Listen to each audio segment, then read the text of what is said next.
As I live in Africa, and Africa is actually considered quite rude to go into the stage and don't ask your audience how you are today. So how are you this evening? Okay, that could have been better, but anyway. I wanted to do a small introduction about Africa 3.0, because maybe not everybody knows that definition. Africa 3.0 is actually about the rapid urbanization of Africa. When you look in the common media, particularly outside Africa, Africans are normally depicted as victims or as noble savages. Now, living for 11 years in one of the most dynamic cities in the world, Nairobi, which is growing like crazy, it's not the Africa which I see every day around me. So a couple of years back, I decided to start to photograph around me what I see, the people I work with, and so on. Basically, quite ordinary things. So this is actually my artwork, which I'm working already for a couple of years on. And for today, I wanted to give you guys a snapshot of one day out of my life in Nairobi. Now, as I sleep for 5 hours normally, and the Pecha Kucha has 20 slides, every slide is 1 hour. So there we go. Enjoy. 7 o'clock in the morning in Nairobi City, another boom town, another booming day. The shapes of the buildings is what we experience in that city. Of course, when you see them with your straight eye, they look straight. But every day is like boom, boom, boom. Now I go out of my building, I meet my neighbor girl. She is only 8 years old. But this camera is her best friend. She tells me every morning, like, I want to be like you when I grow up. I want to be a photographer. I tell her, you see, you're already a photographer, because this camera is like always with you. 9 o'clock, I meet my first client. This is a lady, she is a Maasai. She's working for Emirates. Tomorrow she's in Shanghai. The day after she's in New York. And she always has some side business. So she's actually traveling all over the world day by day. Her parents still live in a hut without electricity and power. 10 o'clock, I meet another client. He's actually an ICT manager. Now I ask him if I can make a picture out of him.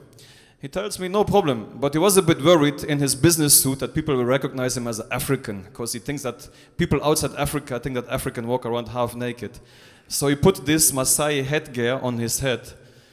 11 o'clock, some young revolutionary friends ask me if I want to make a documentary about their demonstration. In a country like Kenya, where the majority is under 25, it's also very dynamic politically. You never know what's going to happen next day. A revolution, a civil war. 12 o'clock, I'm invited to go and photograph a funeral. This is the funeral of a good friend of mine who died much too early, when he was 51, in a traffic accident. Actually, the first cause for unnatural death in Africa are traffic accidents. Rest in peace. 1 o'clock.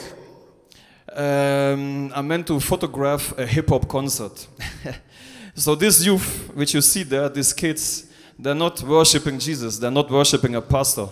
They're worshipping a hip-hop star, a musician, in one of those newly built shopping centers. And you see the religious oppression on their face. 2 o'clock, time for my lunch. So I go to my favorite lunch place, I meet this guy. He tells me, you're a photographer, make a photo of me. I ask him, like, so what is your profession? He does that to me. I ask, what is that? He says, I do that to people. I'm a gangster. But yeah, he's a smart gangster. 3 o'clock, I'm leaving my lunch place. Now in Nairobi, you see more and more of this kind of guys in the black suits. We call them the protectors. They protect something, they protect somebody. Now for your own protection, don't ask who they protect, because those guys always have something there, you know? 4 o'clock, I'm invited to the launch of a new TV station. This is Mr. Maura. He's already the owner of 2 TV stations. He's launching today the 3rd one. He's younger than me, he's richer than me. You see him there standing in his circus tent, which he has built for his guests. And yeah, there were a couple of thousand of people.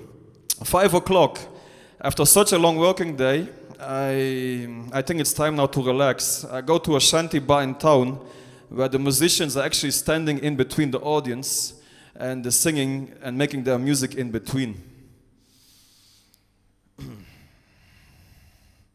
6 o'clock, time for another bar. Now you see, there is still something like the old Africa, what people think, like you see this kind of Maasai.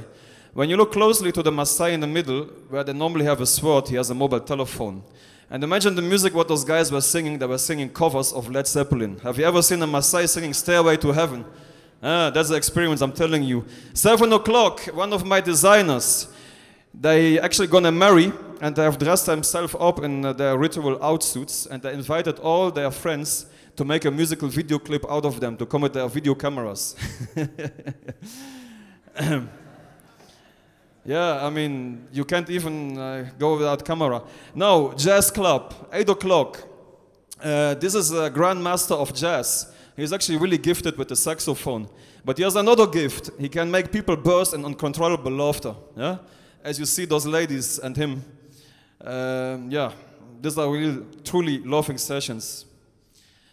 9 o'clock. Now you might think this is now a traditionally dressed African, but this lady is actually a hip-hop girl. Yo, yo, yo. She's normally walking around with baggy pants, but her profession is fashion model. So that's actually why she dressed up for a profession as an African.